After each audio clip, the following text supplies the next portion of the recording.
कि मरने से पहले है मुसलमान, कर ले इस पे गौर। किताबों का खुदा और है, बाबों का खुदा और।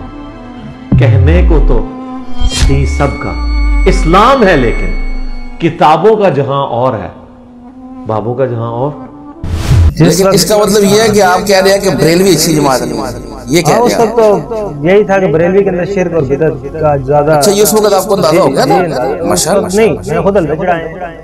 अच्छा, भैंस की गोलियां जाके दरबारों पे फेंकी है। दोनों ग्रोह अकबर थे जी, मुफ्ती सईद साहब कहते थे। एक ग्रोह इगरे अकबर था, मुफ्ती सईद साहब वो वाले इस्लामाबाद वाले जिन्होंने इमरान खान साहब के रिकाब बनाए हैं। वही उनको मैं बड़ा सुनता था रेडियो। फिर मैंने कहा यार, इस बंदे ने जो कुरान हदीस पे ऊपर मिट्टी पड़ी हुई थी, वो जो बुखारी मुस्लिम की दीदें दबी हुई थी, वो इसे जिंदा कर दी हैं और सामने आ गई हैं। तो फिर उसके साथ ही ज़ाहिद शीफा साहब को अल्लाह जाए खैर, जिसने इस्लाम 360 को मौजूद बने। जो बंद की मस्जिद में आप जैसा इमाम कैसे खड़ा हम मेरे जैसा इमाम इसलिए खड़ा हुआ कि जो मतवली है ना, ये वकास भाई, ये मिर्जा इंजीनियर के साथ मैंने इनका तारुफ कराया। मैंने कहा इनको सुना करें, ठीक है। जो इन्होंने टच मोबाइल लिया, सुनना शुरू किया, ये मेरे से भी ज्यादा सुनना शुरू कर दिया। मैंने कहा आप कुरान हदीस बयान करें। ब्राह्मण वाले तो ये काम नहीं करते, फलाना नहीं करते। मैंने कहा हम ब्राह्मण वालों को तो नहीं देखेंगे, हम अल्लाह के नबी को देखेंगे।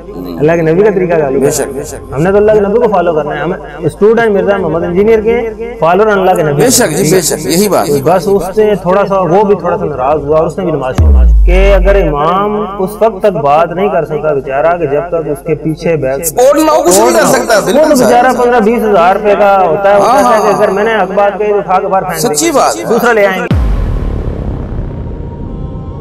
बिस्मिल्लाहिर्रहमानिर्रहीम। अस्सलाम वालेकुम भैया।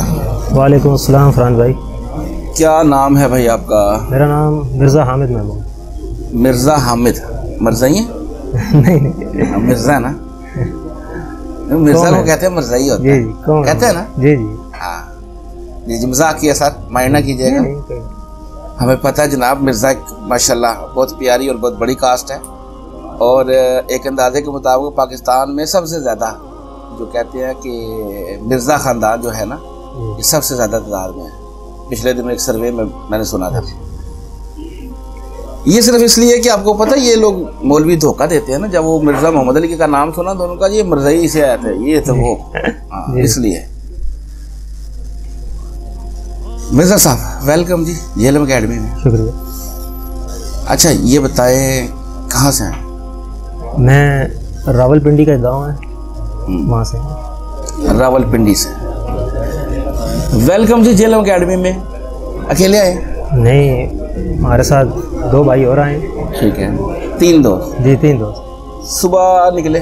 जी सुबह मैं इमामत कराता हूँ वैसे मस्जिद के अंदर गाँव में। और इमामत कराते हैं? जी इमामत कराता हूँ। और वैसे ही या आपका ये पेशा? नहीं, पेशा नहीं, वैसे ही। ये हमारे वकास भाई थे ना, उन्होंने कहा था कि हमारी मस्जिद इमामत कराएं, तो मैंने फिर इमामत कराई। तो वैसे मेरे 4 महीने लगे हुए तबलीग में ना, उस वजह से वो कहते थे आपको थोड़ा सा मालूम है, तो उसकी वजह फिर इमामत कराई। तो फिर हमने सुबह फजर पढ़ के हम निकले हैं। सजाद भाई थे, वकास भाई, गाड़ी थी उनके पास, तो हम तकरीबन 7:15 बजे इधर आ गए थे, 1.5 घंटे के अंदर। माशाअल्लाह। तकरीबन 110 किलोमीटर का सफ़र बनता। अच्छा, आपकी जो फैमिली बैकग्राउंड थी, जो घर से जो फिरका दीन मजहब लेके चल रहे, वो क्या था? देवबंदी था? वो बरेलवी थे। अच्छा। लेकिन मैं काफ़ी साल पहले, मैंने तो 18-20 साल उम्र थी, मैंने तबलीग में वक्त लगाना शुरू कर दिया। क्यों? तबलीग माशाल्लाह काफ़ी अच्छी जमात है दावत तबलीग की। बेशक, लेकिन इसका मतलब ये है कि आप कह रहे हैं कि बरेलवी अच्छी जमात नहीं है, ये कह रहे हैं? उस वक्त तो यही था कि बरेलवी के अंदर शिर्क और बिदअत का ज्यादा। अच्छा, ये उस वक्त आपको अंदाजा हो गया था? माशाल्लाह। नहीं, मैंने खुद अलबचड़ा है। अच्छा। भैंस की गोलियां जाके दरबारों पे फेंकी है। अच्छा। लेकिन कुरान की उस वक्त पीटीवी होता था ना, पीटीवी पे वो कुरान चलता होता था, तर्जमा होता था। ठीक है ना, मिराजुद्दीन साहब। ठीक है माशाल्लाह। वो तर्जमे के अंदर जो सूरत बकरा की आयत है, अल्लाह ने तुम पे हराम कर दिया बहता हुआ खून, सूअर का गोश्त और वो चीज जो गैर अल्लाह के नाम पे दी गई। अब उससे पहले मैं ये बात नहीं मानता था, मैं जाके खुद अलबचड़ाता था। जब ये बात सुनी, मैंने कहा यार अल्लाह के गैर के नाम पर तो चीज हलाल ही नहीं होती। माशाल्लाह। ये कब की बात है? तब कितनी एज थी आपकी? मेरी अब एज 42 साल है।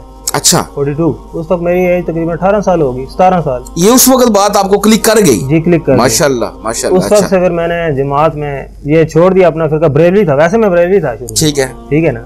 तो फिर मैंने छोड़ कर तबलीगी जमात में जाना शुरू कर दिया।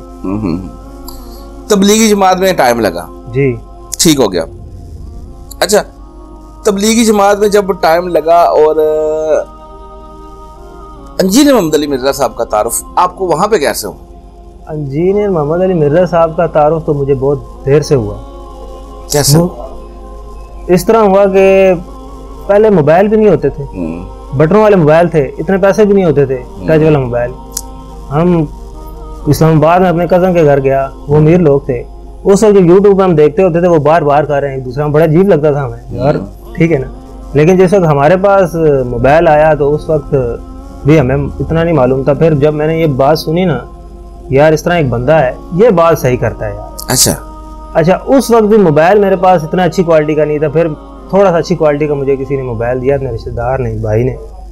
फिर जब मैंने मिर्ज़ा मोहम्मद इंजीनियर साहब को सुनना शुरू किया, इससे पहले बात हमारी किस बात पे शुरू हुई थी यार, माविया रज़ी अल्लाह तआला का ग्रोह और अली का ग्रोह, मुफ्ती सईद साहब का मैं रेडियो पे बयान सुनता होता था। उस वक्त रेडियो होते थे, सुबह प्रोग्राम लगता था। दोनों ग्रोह अकबर थे जी, मुफ्ती सईद साहब कहते थे। एक ग्रोह इगरे अकबर था, अली सईद साहब वो वाले इस्लामाबाद वाले जिन्होंने इमरान खान साहब के निकाह पढ़ाए हैं, वही। अच्छा। उनको मैं बड़ा सुनता था रेडियो पे। अच्छा, उस रेडियो ही होता था। और उन्होंने कहा दो अकबर थे जी, अली इगरे अकबर थे।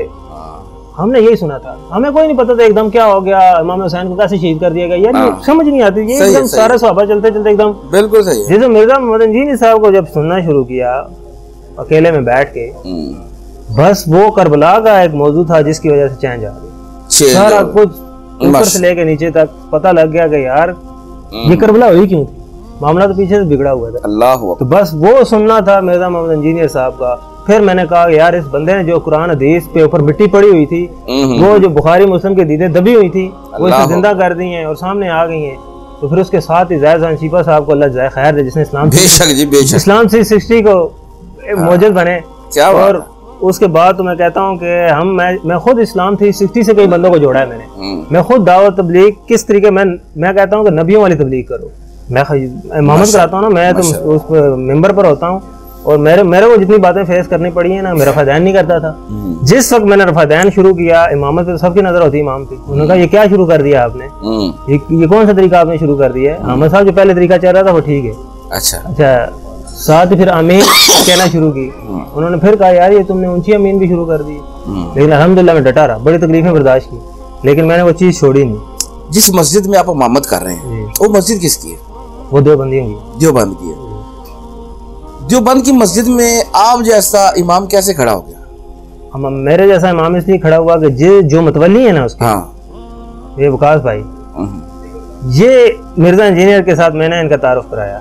मैंने कहा इनको सुना करें, ठीक है। इन्होंने टच मोबाइल लिया, सुनना शुरू किया, ये मेरे से भी ज्यादा सुनना शुरू कर दिया। इन्होंने कहा आप कुरान हदीस बयान करें, आपको कोई कुछ नहीं कह सकता, आपको जो कुरान हदीस में आता है वो बयान करें। माशाल्लाह माशाल्लाह। ये मस्जिद यानी इन्होंने इनकी अपनी बनाई हुई थी, लेकिन ताल्लुक देवबंद से चूंकि था और इसके साथ रिलेट की गई और भी साथी हैं। चूंकि मलकियत इनकी थी इसलिए जोर उनका नहीं चल सका। मतलब कि यही माली तौर पर जो है ना उसका ज्यादा सपोर्ट करते हो। एक और भी है वो तबलीग जमात के हमारे बुजुर्ग हैं, लेकिन वो जो है थोड़ी सी मुखालफत करते थे, लेकिन आस्ता आस्ता उन्होंने भी कहा कि यार इनसे बात करना, ये दलाइल आगे रख देते कुरान हदीस के, मानते नहीं, मतलब उस पर अमल नहीं करते वो, लेकिन वो दलील को देख के चुप हो जाते। लेकिन बाकी काफी चीजें फेस करनी पड़ी, लेकिन अल्हम्दुलिल्लाह कई बंदों ने नमाज पढ़ना छोड़ दी पीछे। कुरान यानी कि रफ़ादैन से नमाज सुन्नत तरीके पर पढ़ रहा हूँ, नमाज पढ़ना छोड़ दी। यानी मैंने कहा कि अल्लाह के नबी के तरीके से इतनी दुश्मनी, बस वो नहीं ना समझते। मसला तो ये है कि इस वक्त वो समझते ही नहीं है। अच्छा, पहले आप हनफी तरीके से पढ़ते थे? जी, हनफी तरीके। ये बाद में आपने इमामत शुरू की सुन्नत तरीके से? 3 साल हो गए सुन्नत तरीके से। और उस वक्त वो जो नमाजी थे वो आपके अगेंस्ट चले गए, उन्होंने मतलब बोलना शुरू कर दिया कि ये क्या शुरू कर दिया। अच्छा, नमाजी छोड़ भी गए फिर? कुछ नमाजी छोड़ भी गए। और फिर आपको गड्ढे तो नहीं होते हैं? अच्छा कैसे टैकल करते हैं? बस टैकल क्या करते हैं कि बस वो जो आपके है जो मस्जिद के बड़े हैं, जो आपने बताया शायद उनका नाम वकास भाई लिया या क्या लिया? वकास भाई। हाँ, उनकी सपोर्ट है सर? जी, उनकी सपोर्ट है। साथ एक और भाई भी मोहम्मद अली भाई, उनकी काफी सपोर्ट है। वो थोड़े सख्त मिजाज हैं, वो रफ़ादैन सारा कुछ करते हैं, कहते हैं आप जो मर्जी करें, आपको कोई कुछ नहीं कह सकता। जिस वक्त यहाँ तक कि रफ़ादैन के एक बंदा बैठ गया ना हमारे गाँव के ही, उन्होंने कहा अहमद साहब मैं एक बात आपसे पूछना चाहता हूँ, आपने ये कौन सा तरीका शुरू कर दिया है? पहले तो ये तरीका नहीं था इधर, ये रायविंड वाले तो ये काम नहीं करते, फलाना नहीं करते। मैंने कहा हम रायविंड वालों को तो नहीं देखेंगे, हम अल्लाह के नबी को देखेंगे। अल्लाह के नबी का तरीका चालू करना, हमने तो अल्लाह के नबी को फॉलो करना है। हम स्टूडेंट मिर्जा मोहम्मद इंजीनियर के फॉलोअर अल्लाह के नबी। बेशक जी बेशक, यही बात। तो बस उसने थोड़ा सा, वो भी थोड़ा सा नाराज हुआ और उसने भी नमाज छोड़ दी। अच्छा, नमाज छोड़ दी। यहाँ तक कि हम गश्त, हम जुम्मे को गश्त करते हैं, तबलीग में सारा कुछ करते हैं, लेकिन वो चीज नहीं करते जो चीज नहीं है कुरान हदीस में। बाकी अमर बिल मारूफ नही तो सबकी जिम्मेदारी है, सही है, वो तो करना ही करना है। बिल्कुल सही। तो बाकी जिस वक्त हमने गश्त कर रहे थे तो उसने बड़े सख्त अल्फाज कहे ना। अच्छा, वो बात मैंने कंट्रोल कर ली। जवानी के अंदर तो नहीं इतना कंट्रोल था, लेकिन अब थोड़ी उम्र हो गई, अब बात को कंट्रोल कर लेते हैं, जब्त कर लेते हैं, बर्दाश्त आ गई। जब उसने जब बात कही ना तो बड़ा मुझे गुस्सा आया था, यार कितनी इसने अजीब बात कही है। बर्दाश्त कर ली, मैंने उसे कोई जवाब नहीं दिया। अल्हम्दुलिल्लाह जी, जवाब ना देने का ये फ़ायदा हुआ, मेरी खामोश रहने का, सब्र करने का। वो बंदा उम्रा करके आया और उम्रा करके उसने जब देखा ना वहाँ रफ़ादैन करते तो उसके अंदर पहले से थोड़ा चेंज आ गया, महसूस किया। जब ये चेंज आया ना तो उसने नमाज शुरू कर दी पीछे। रफ़ादैन नहीं करता वो, लेकिन नमाज उसने शुरू कर दी, मस्जिद छोड़ दी थी, दूसरी मस्जिद चला गया। अब अल्हम्दुलिल्लाह इत्काफ बैठा हुआ उसी मस्जिद में, माशाल्लाह माशाल्लाह। वो सब्र करने से, अगर मैं उसे जवाब दे देता, सही बात, बदअखलाकी कर देता, आज वो बंदा मेरे पीछे नमाज नहीं पढ़ता दोबारा, और ना ही वो इत्काफ बैठता। अच्छा, मुझे ये बताएं, जब आपने सुन्नत तरीका देख लिया, आपको पता चल गया रसूलुल्लाह की ये नमाज है, और आपको पता चल गया ये दीन में जितने भी हैं, देवबंद है, बरेलवी है, ये सारे फिरके भरे हुए हैं, जिस मस्जिद में आप इमामत कर रहे हैं, आपने उनसे कहा नहीं कि भाई ये फिरका वारियत को ख़त्म करे। इस मस्जिद में आपने अभी तक जो देवबंद से जोड़ा हुआ है, एक तल्लक रिश्ता जोड़ा हुआ है, तो ये ख़त्म करें, देवबंदियत से तल्लक मस्जिद का। मस्जिद होते अल्लाह की है। जी, मैंने क्यों नहीं, मैं मिंबर पर बैठ कर अल्हम्दुलिल्लाह कुरान हदीस बयान करता हूँ। तो मैंने उनको जब कहा ना, बाहर भी लिखा हुआ है मस्जिद का देवबंद के साथ, वो जैसे होता है लिखा हुआ होता है, इस तरह नहीं लिखा हुआ। अच्छा, अहले सुन्नत देवबंदी, अहले सुन्नत ऐसे नहीं है। तो वैसे अल्हम्दुलिल्लाह काफी नौजवान भी वहाँ पर रफ़ादैन करना शुरू कर दिया उन्होंने, हम समझाते रहते हैं, कई मुखालफत करते हैं। यानी मस्जिद के बाहर मेंशन नहीं हुआ, मेंशन नहीं लिखा होता ना अहले सुन्नत वल जमात, हनफी देवबंदी, हनफी बरेलवी, लिखा नहीं हुआ। अच्छा, लिखा नहीं हुआ देवबंदी, क्योंकि तबलीगी जमात के हैं ना सारे गाँव में, सही हो गया, अक्सरियत वो है।